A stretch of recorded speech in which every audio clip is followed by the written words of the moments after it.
Eric Smith, did you get along with Triple H? Yeah, I did until when he first got there. I mean, he was one of the guys. Fine, etc. I was in the fucking office. He was one of the boys. When they did that curtain call thing, I mean, I wasn't the only one mad. I was throwing my fucking suit back down the goddamn Madison Square Garden hallway. I assume everybody knows what the curtain call is. I don't need to go into it. Jerry Briscoe was kicking fucking walls. He wanted to fucking stretch all of them as soon as they came back. Everybody was fucking hot because they took a shit on Vince McMahon's dining room table, the guy that was paying them. The Madison Square Garden show was to his father and to him at that time the yardstick measure of success in the business. And just because they had their little billionaire boys tree club, they had to go out and expose the business and have a big fucking circle jerk. And okay, who was Vince McMahon going to discipline? It was Kevin Nash's last night. It was Scott Hall's last night. Shawn Michaels was the champion. So Hunter Hearst Helmsley, who was supposed to win the King of the Ring, didn't win the King of the Ring. Cost him about $100,000 to $150,000 that year, probably, and what he would have made, what he did make.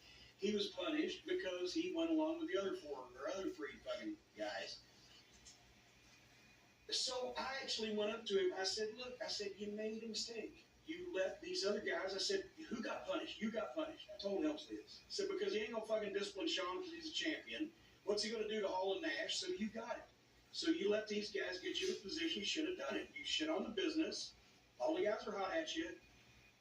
And he'd been told to apologize. He went around and apologized to everybody, to all the boys, Helmsley did. And he apologized to me.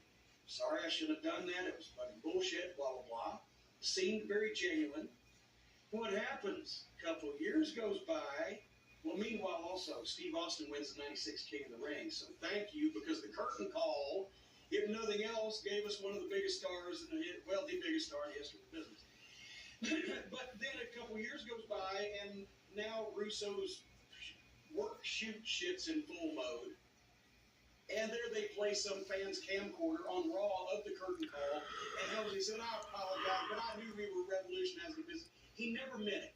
He was a fucking kiss ass and a suck up, and he's apparently, well, now he doesn't need to kiss ass and suck up because he's licking the right crack.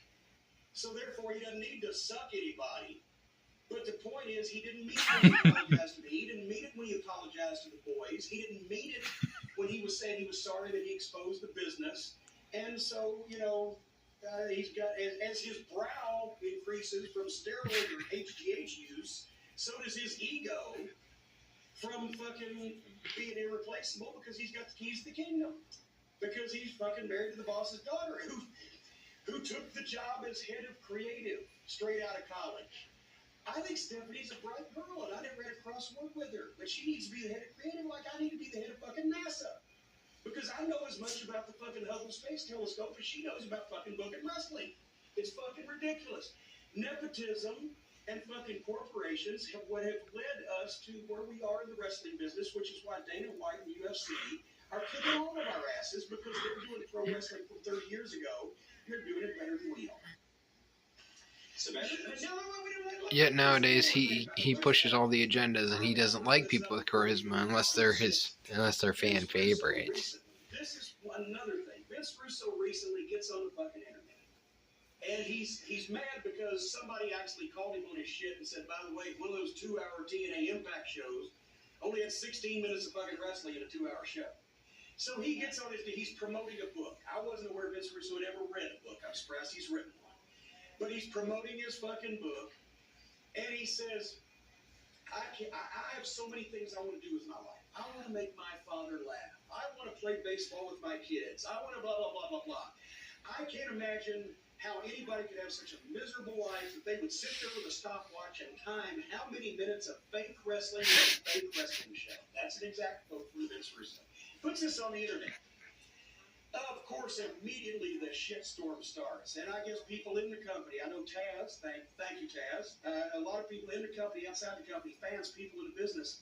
So the very next week, he's back on his Twitter or his internet or whatever the fuck he is with this heartfelt apology about how he didn't realize what he was saying. He's just a New Yorker. He shot his mouth off.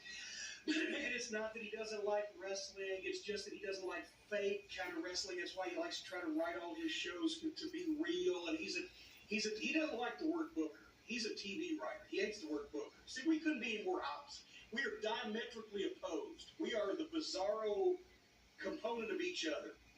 He's a northerner, I'm a southerner. He wants to be a writer, I wanted to be a booker. He's a Christian, I'm an atheist. He hates wrestling, I love wrestling. If one of us was a black lesbian nun, we'd have it all fucking covered. But anyway, I don't know what I'm more astonished by.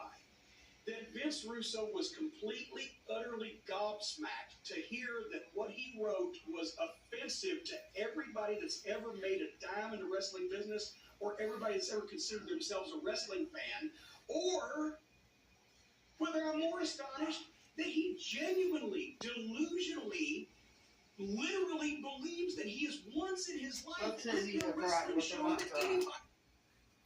I guess they're not that bad.